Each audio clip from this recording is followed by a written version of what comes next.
preciso sinalizar que esse ano foi diferente. Esse ano foi emergencial, mas não o ano que vem. O ano que vem eu tenho que ter certeza que as despesas todas voltam para o lugar. Os juros vão continuar lá embaixo, o funcionalismo não perde aumento, a Previdência, que tinha 100 bilhões a menos de privilégio esse ano, para o ano que vem são 200 bilhões de privilégio a menos. Então, isso é a contrapartida.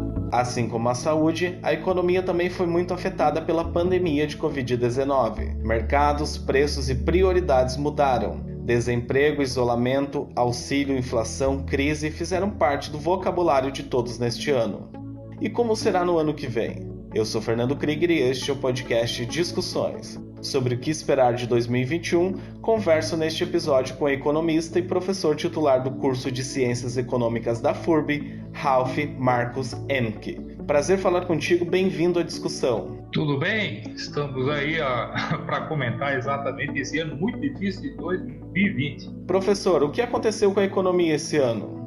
Então vamos lá, comentar exatamente o que aconteceu nesse ano muito atípico, sem dúvida nenhuma, para todos nós, uma experiência de uma grande recessão, né? Porque se nós tivermos no passado histórico recente crises financeiras, recessões por causas cíclicas e outras razões, por pandemia já faz muito tempo que a gente não tem um reflexo dessa causa sobre a economia global.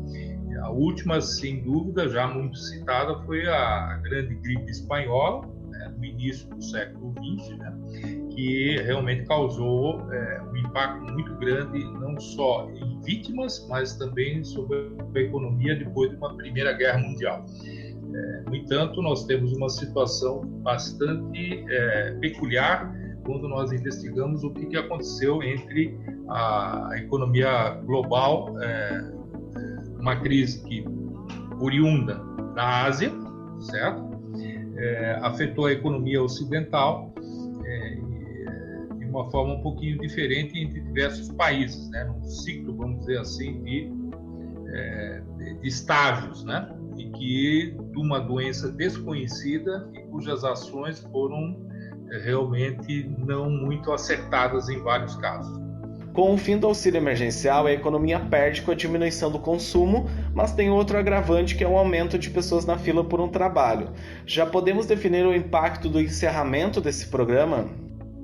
Sim, sem dúvida o governo federal colocou mais de R$1 trilhão num pacote de ajudas que veio desde a complementação da renda, uma população que inclusive não se tinha conhecimento exato, né? Que foram detectadas pessoas que por exemplo, não participavam de um programa como o Bolsa Família, né? E acabaram entrando nesse programa emergencial, que são muitas vezes pessoas ambulantes, informais, enfim, né?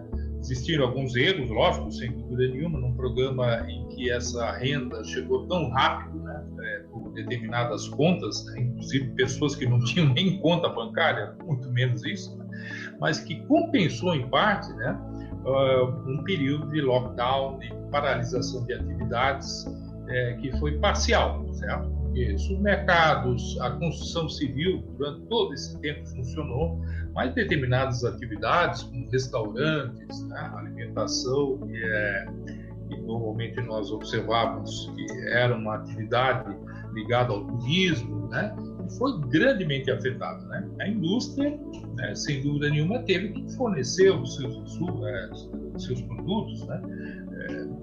E isso, sem dúvida nenhuma, funcionou, né? Mas muitas atividades ficaram paralisadas enquanto outras continuaram. Isso deu, sem dúvida nenhuma, um contrabalanço entre pessoas que foram mais afetadas, perderam renda, e outras que mantiveram renda ou até ganharam com isso, né?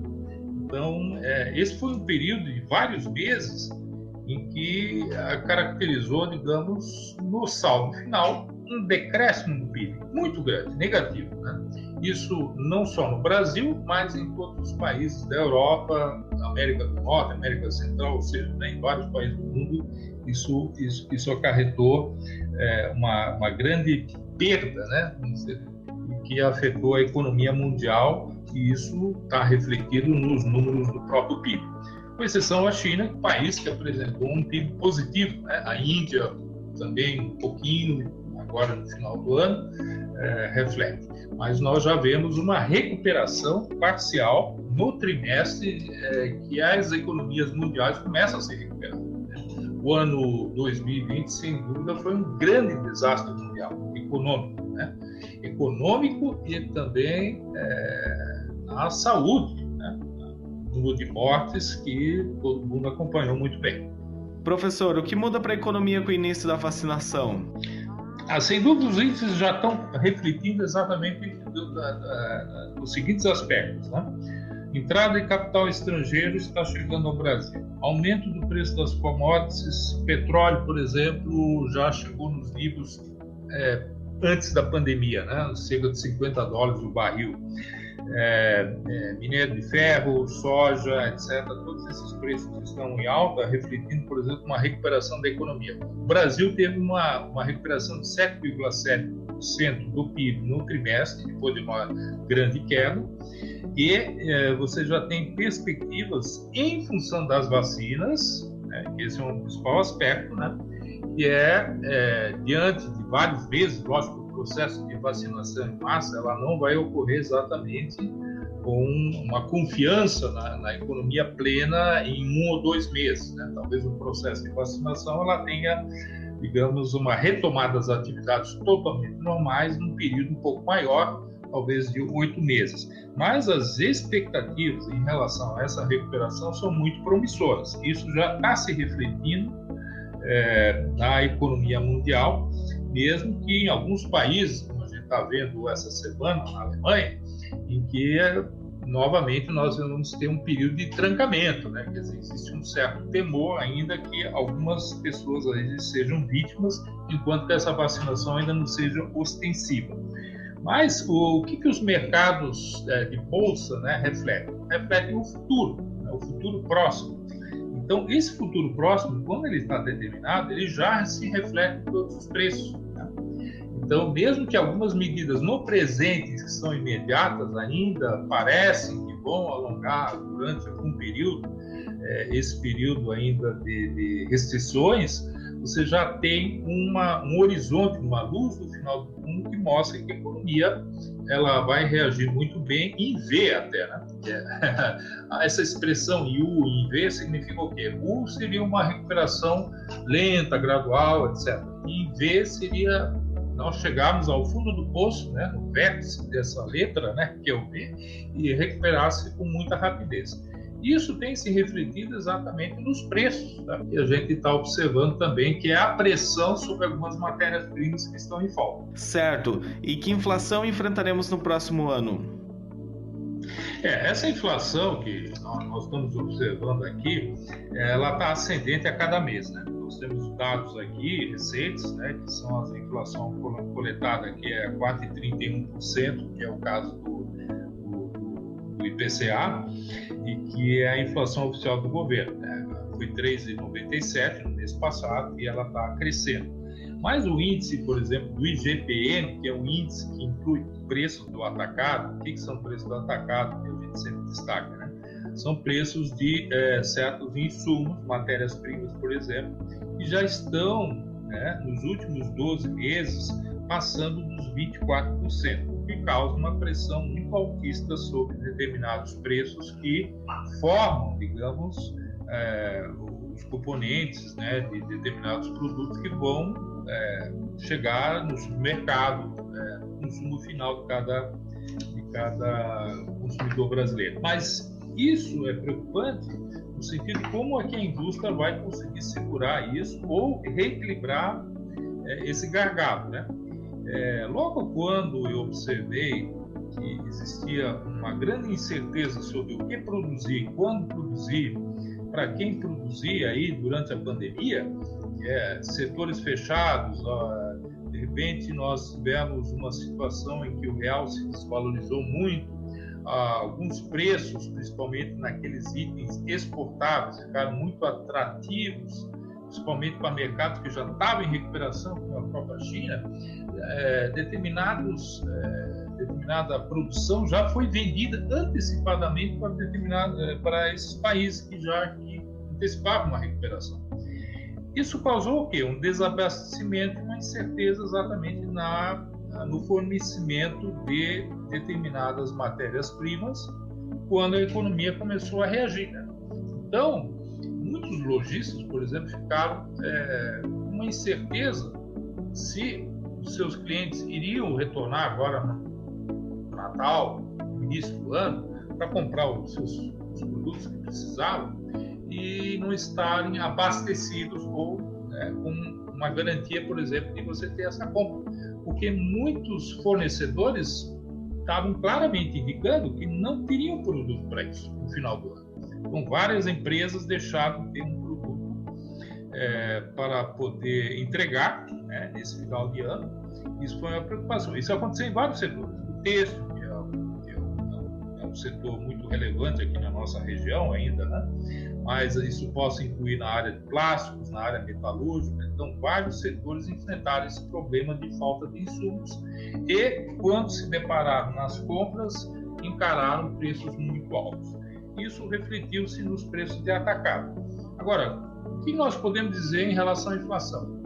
Há uma ameaça em relação a isso? Provavelmente. Tá? Há muita probabilidade, caso o abastecimento e a regularização da oferta desses insumos não se dê no curto prazo, você vai ter uma pressão muito alta de preço, já que alguns empresários que fornecem, digamos, esses produtos para o vendedor final, né, e, consequentemente, ao consumidor final, eles já aumentaram seus preços na ordem de 15%, 20% até.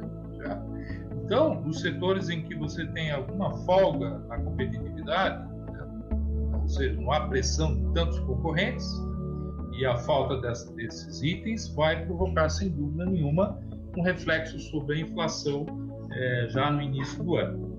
Com isso, o Copom, mesmo sendo otimista no caso do governo, ele já indicou que provavelmente poderá reverter um pouco a política monetária, elevando as taxas de juros, que não estava previsto até o final do ano. Tá?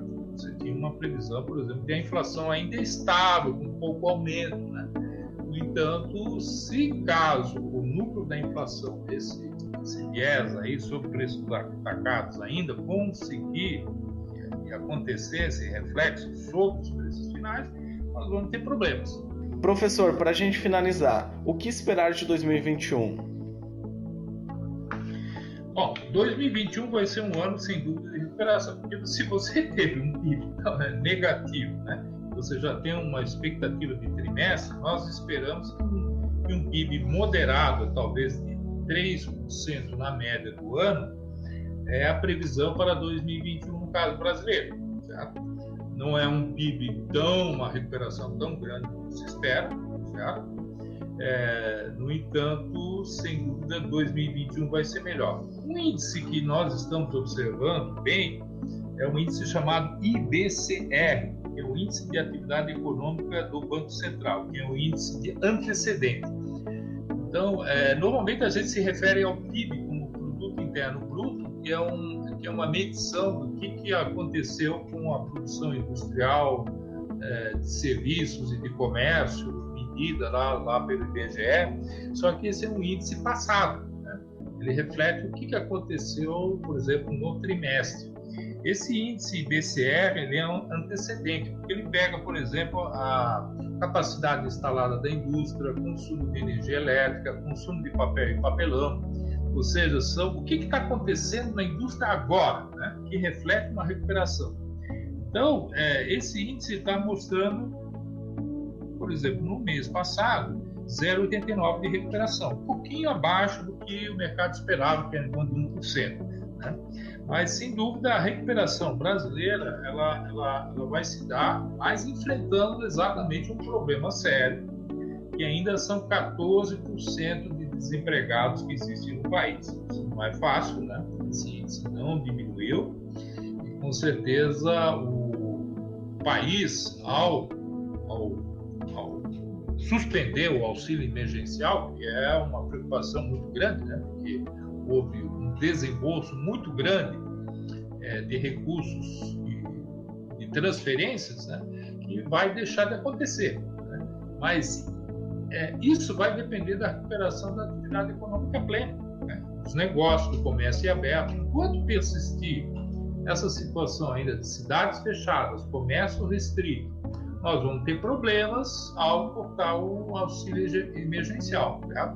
Porque o garçom vai ficar desempregado, vai ficar com hora reduzida. Então, como é que vai acontecer caso algum auxílio desses, né, desses que dependem dessa cadeia, deixar de ser fornecido? Então, essa é uma sintonia muito fina, não é fácil você fazer essa equação, né, compor essa equação de uma forma equilibrada e coordenada, né? O problema de coordenação na economia é muito grave quando você vê que tem setores que estão funcionando, estão recuperando e outros não, né? Outros que você está com limitação. Então é uma decisão muito dura do governo, né? Quando se trata, por exemplo, do auxílio emergencial, que é uma forma mais homogênea, né? Mais ampliada para todo mundo, né? Então essa é a grande dúvida que nós vamos ter em relação a como que a economia vai se comportar para 2021, quando esse auxílio emergencial for suspenso. Professor Ralph, mais uma vez um prazer falar contigo. Obrigado por participar. Muito bem, agradeço o convite e estamos aí para fazer novas previsões aí e atualizações para 2021. Grande abraço a todos. Lembrando que este é um espaço para reunião de argumentos e troca de informações sobre os principais assuntos da atualidade, reflexões sobre a história, o presente e tentativas de apontar caminhos para o futuro. O podcast Discussões está disponível no portal e redes sociais do Informe Blumenau. Até o próximo episódio.